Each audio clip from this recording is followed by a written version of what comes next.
We provide you the platform to turn your dreams into reality.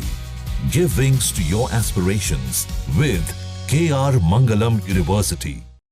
देश में वक्फ कानून को लेकर सियासत गर्म होती जा रही है।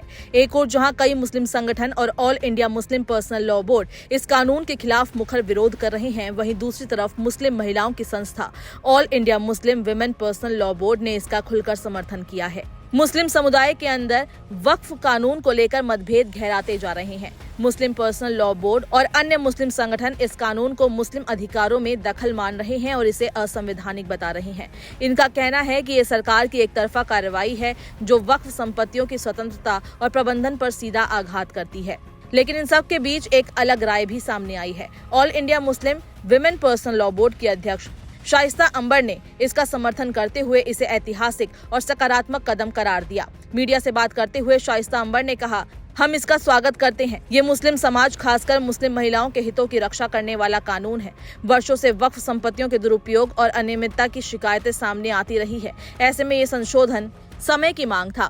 देखिए, समर्थन इस तरह से है कि एक सकारात्मक काम होना चाहिए। आज सरकार जो कदम उठा रही है, ये कदम बहुत पहले पिछली सरकारों और हमारे मजहबी लीडर और समाजी लीडर जो मुस्लिम हैं, उनको मुस्लिम समुदाय की का गरीबी और पिछड़ापन और दुर्बलता पे उनको पे नजर होनी चाहिए। अब तक सोते रहे भाई, उनके हाथ में इतने साल थे, 75 साल थे, 80 साल थे, क्या किया उन्होंने? सिर्फ ज़कात और खैरात के ही पैसे से वक्फ की जमीनों पे हॉस्पिटल और कारखाने खुल सकते थे, लेकिन किसी ने ही इतना वक्फ की जमीनों पे तवज्जो नहीं दिया। वक्फ के विभाग ही में लूट मार मचती थी। अब हम वर्तमान सरकार से गुजारिश करते हैं कि पिछला जो कुछ भी नुकसान हुआ है वक्फ की जमीनों के साथ अब लूट मार ना होने पाए। जिन लोगों ने नाजायज कब्जा किया है उन नाजायज कब्जे को छुड़ाया जाए और जिन लोगों ने बेईमानी या कब्जा किया है उन जमीनों पे जांच की जाए और जो दोषी हैं उन पे भी कार्रवाई होनी चाहिए। जो शरीयत की जमीन थी, शरीयत के मुताबिक चलनी चाहिए थी कि उसपे गरीबों का, असहाय लोगों का उसपे शेल्टर होम हो, कारखाने हो, एजुकेशन सेंटर हो, उसमें ताकि समाज की मुस्लिम गरीब तबका वो भी सामाजिक और आर्थिक और शैक्षिक तरीके से विकास करे और देश का भी विकास हो और मुस्लिम कम्युनिटी में भी खुशहाली आए। इसके साथ ही शाइस्ता अंबर ने कहा, वक्फ के नए कानून से समाज को लाभ मिलेगा, मुस्लिम महिलाओं की भागीदारी मजबूत होगी, अधिकारों, गरिमा और सम्मान को नई दिशा देने की शुरुआत है। सरकार ने कहा है कि वक्फ की जमीन पर जो कब्जे हैं उसे हटाएगी। शाइस्ता अंबर ने इस बात पर भी जोर दिया कि सरकार ने वक्फ संपत्तियों पर हुए अवैध कब्जों को हटाने का जो संकल्प लिया है वो बेहद जरूरी है और स्वागत योग्य है। उन्होंने कहा कि इससे समुदाय को न्याय मिलेगा और वक्फ की जमीन का सही उपयोग संभव होगा।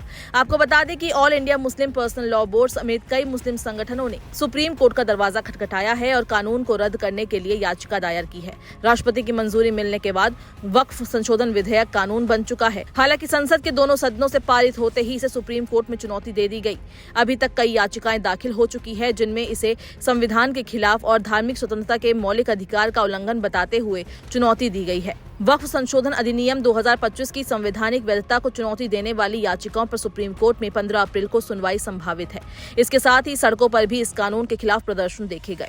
सरकार द्वारा संसद में पेश और पारित किए गए इस विधेयक का उद्देश्य वक्फ बोर्ड की कार्यप्रणाली को पारदर्शी बनाना, संपत्तियों का डिजिटल रिकॉर्ड करना और अवैध कब्जे पर सख्त कार्रवाई करना है। सरकार का दावा है कि ये कानून किसी धर्म या समुदाय के खिलाफ नहीं बल्कि वक्फ संपत्तियों की सुरक्षा के लिए लाया गया है। हालांकि मुस्लिम पर्सनल लॉ बोर्ड सहित कई संगठनों का मानना है कि इस संशोधन से सरकार को वक्फ संपत्तियों पर अधिक नियंत्रण मिल जाएगा, जिससे उनकी स्वायत्तता प्रभावित होगी। आपको बता दें कि 8 अप्रैल 2025 से देश में वक्फ संशोधन अधिनियम को आधिकारिक रूप से लागू कर दिया गया है। इससे पहले 2 और 3 अप्रैल को यह विधेयक संसद के दोनों सदनों से पारित हुआ था और 5 अप्रैल को राष्ट्रपति की मंजूरी के बाद ये कानून बन गया था।